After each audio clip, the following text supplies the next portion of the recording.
وعلیکم ورحمۃ اللہ وبرکاتہ۔ عاقل صاحب، میرا سوال یہ ہے کہ یہود و نصارہ کے برانڈ کا نام استعمال کرنا از روئے شرع کیسا؟ نحمدہ ونصلی علی رسولہ الکریم، اما بعد۔ آپ دیکھ رہے ہیں نور ٹی وی جدہ اور میں ہوں آپ کا دوست، آپ کا ہوسٹ محمد عاقل۔ اس وقت میں دہلی میں ہوں تو اس لیے یہ کہنا مناسب نہیں ہوگا کہ میں جدہ سے بول رہا ہوں۔ بہرحال آپ کا محبوب ترین اور پسندیدہ چینل آپ کے مسائل کا حل لے کر حاضر ہوتا ہے۔ آپ سوال کرتے ہیں اور ہم سعودی عرب کے کبار علماء اور مشائخ کے فتاوی جات آپ کی خدمت میں اردو میں آسان زبان میں نقل کر دیتے ہیں۔ آج بھائی یہ جاننا چاہ رہے ہیں کہ یہود و نصارہ کی جو مشہور برانڈز ہیں جیسے میکڈونلڈ ہے یا KFC ہے یا اسٹار بکس ہے، پیپسی ہے، کوکا کولا ہے، یہ ساری مشہور برانڈ ہیں۔ ان برانڈ کی ہم ڈسٹریبیوٹرشپ اپنے ملکوں میں لیتے ہیں، سعودی عرب بھی لیتا ہے، خلیج ممالک کے مسلمان جتنے بھی ممالک ہیں وہ ان کے ساتھ تجارت کرتے ہیں۔ صرف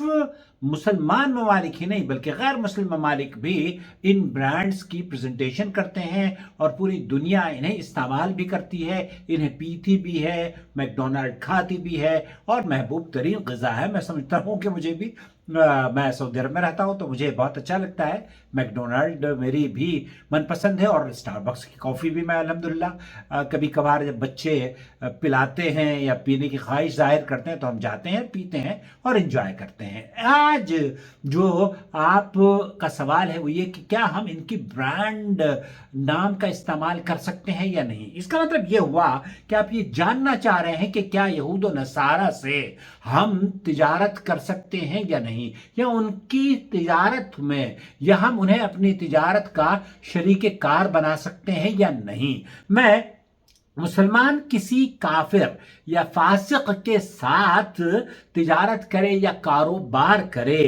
یہ بالکل جائز ہے، اور اس دین میں جو سراپر رحمت ہے اس میں اس بات کی اجازت ہے۔ جیسے کہ عبداللہ ابن عمر رضی اللہ تعالی عنہما کہتے ہیں کہ رسول اکرم صلی اللہ علیہ وسلم نے خیبر کی زمین یہودی کو کھیتی باڑی کے لیے دی تھی اور اس پر انہیں پیداوار کا نصف حصہ بھی دیا جاتا تھا۔ اس حدیث کو امام بخاری رحمۃ اللہ علیہ نے نقل کیا ہے، حدیث نمبر ہے 2366۔ یہ زرعی شراکت نبی کریم صلی اللہ علیہ وسلم اور یہودی کے درمیان ہوئی تھی کہ یہودی زمین پر کھیتی باڑی کریں گے، چنانچہ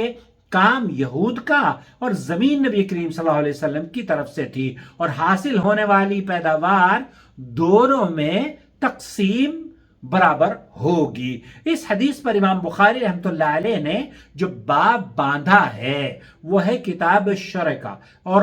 یا اس کا عنوان باندھا گیا ہے کہ ذمی اور مشرکین کے ساتھ زرعی شراکت کے بیان۔ تو یہ کسی بھی مسلمان کی کافر کے ساتھ کاروباری شراکت اس وقت ممنوع ہے جب کہ شراکت کا نتیجہ کفار سے محبت اور دل کا وہ گہرا تعلق ہے اس کی وہ وجہ بنے۔ اسی طرح یہ بھی امر اہمیت کا حامل ہے کہ اگر تجارت میں شراکت ہو تو کاروباری معاملات مسلمان خود سے نمٹائے، یعنی کہ وہ صاحب اختیار خود ہو۔ شیخ صالح الفوزان سے یہی پوچھا گیا تو انہوں نے کہا کہ مسلمان کسی کافر کے ساتھ تجارتی شراکت قائم اس شرط پر کر سکتا ہے کہ تجارتی لین دین صرف کافر کے ہاتھ میں نہ ہو بلکہ مسلمان ان پر کڑی نگرانی رکھے تاکہ کافر سودی جو کاروبار ہے یا سودی جو لین دین ہے اس سے خلط ملط تجارت کو نہ کر دے۔ شیخ عبدالعزیز بن باز مفتی مملکت سعودی عرب رحمۃ اللہ علیہ فرماتے ہیں کہ انہوں نے کہا کہ کیا اسے استفسار کیا گیا تھا کیا کوئی مسلمان کسی عیسائی کے ساتھ کاروبار کر سکتا ہے یا ان کی برانڈ لے سکتا ہے؟ تو شیخ بن باز رحمۃ اللہ علیہ نے جواب دیا کسی بھی مسلمان کسی عیسائی کے ساتھ یا کسی کافر کے ساتھ شراکت کر سکتا ہے، اس میں کوئی مبالغہ یا کوئی بھی قباحت نہیں ہے، یہ بالکل شرعی اعتبار سے جائز ہے، بشرطے کہ کافر کے ساتھ دلی لگاؤ نہ ہو، بلکہ زراعت، پالتو جانور وغیرہ کے کاروبار میں تعاون ہو، چاہے وہ کوئی بھی کسی بھی قسم کا کاروبار کیوں نہ ہو۔ اگر وہ حلال کاروبار ہے تو اس میں مسلمان ان کے ساتھ شراکت کر سکتا ہے۔ ہم اس بارے میں سوال جواب جو شیخ صالح المنجد کی بڑی مشہور زمانہ ویب سائٹ ہے، وہ یہ کہتے ہیں کہ اگر تجارتی شراکت داری کی بنا پر کافر کے ساتھ دلی تعلق اور لگاؤ قائم ہونے لگے، یا حرام کا ارتکاب کرنے کا باعث بنے، یا اللہ کی طرف سے واجب امور ترک کرنے کا سبب بنے، تو پھر ایسی شراکت داری حرام ہوگی۔ البتہ جب آپ شریعت کا خاص خیال رکھتے ہوئے حلال اور حرام کو آپ سمجھتے ہیں، جس چیز کا کاروبار آپ کریں، تو اب کوئی میک ڈونلڈ کی بات کرتا ہے، آف کورس میک ڈونلڈ میں جو حلال جانور ہے اس کا ذبیحہ استعمال کیا جاتا ہے، اور اللہ کے فضل و کرم سے سعودی عرب کے تمام مسلمان اسے کھاتے بھی ہیں، غیر مسلم بھی کھاتے ہیں، بلکہ پریفر کرتے ہیں، کیونکہ جو لذت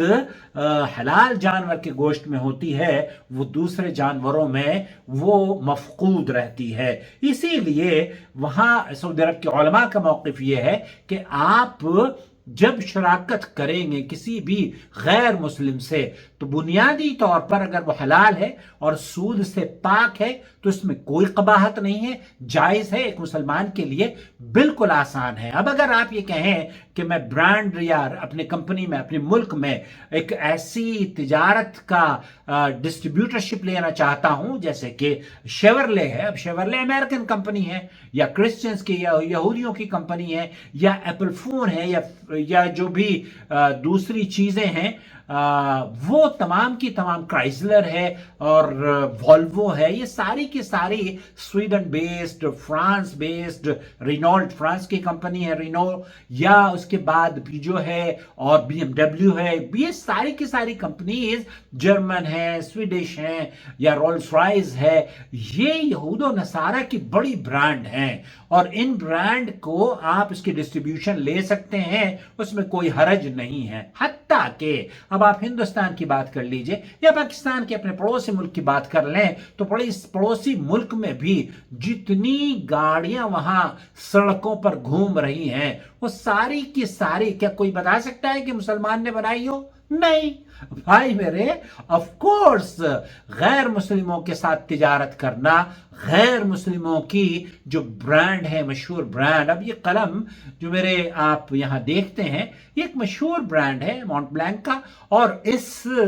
کو اب ہم یہ کہیں کہ نہیں جناب ہم اس سے خرید و فروخت ہی نہیں کریں گے، کیوں؟ کیونکہ یہ تو یہود و نصارہ کا ہے، تو یہ حماقت پر مبنی بات ہوگی۔ انہوں نے جو دوائیاں بنائی ہیں، آپ دوائیاں بھی تو کھاتے ہیں نا ان کی ملکوں کی بنی ہوئی، اب کوئی یہ کہہ دے کہ جناب دوائیاں نہ کھائیں اور ہم اپنے آپ کو اپنے خودکشی اور ہلاکت میں ڈال لیں، تو یہ ناانصافی ہے۔ تو خلاصہ کلام یہ ہوا کہ آپ تجارتی امور پر ان کے ساتھ لین دین بھی کر سکتے ہیں، تجارتی شراکت بھی کر سکتے ہیں، اور ان کی برانڈ کے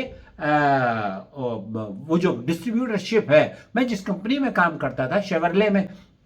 10 سال میں نے کام کیا ہے، امریکن کمپنی ہے، اور اس سے پہلے میں نے والوو میں 20 سال کام کیا ہے، وہ سویڈش کی کمپنی ہے۔ تو ان دونوں کمپنیز کی ڈسٹریبیوٹرشپ بھی الحمدللہ بلکہ پوری دنیا لیتی ہے بھائی، تو جائز ہے۔ شیخ صالح الفوزان اور شیخ عبدالعزیز بن باز یا لجنۃ الدائمہ والافتاء کا فتویٰ یہ ہے کہ یہ بالکل جائز ہے۔ واللہ تعالی عالم، صلی اللہ علی نبینا محمد وعلی آلہ وصحبہ اجمعین۔ السلام علیکم ورحمۃ اللہ وبرکاتہ۔